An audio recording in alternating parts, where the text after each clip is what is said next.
Промяната сме ние, но не през избори за държавно управление. Което и да изберем, то е по-добре опакованото зло. Но пък в лошото се разкрива силата на доброто. Омразата ни разкрива колко силна може да бъде любовта. Алчността ни показва стойността на истинското богатство. Завистта осветява нашите най-дълбоки съкровенни копнежи.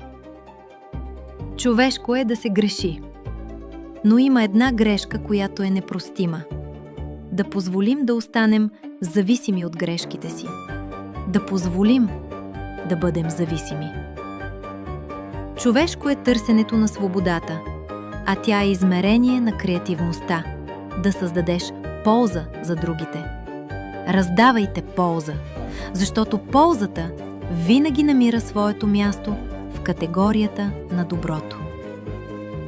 Доброто не е заразно, защото то не е болест, която трябва да се изкорени.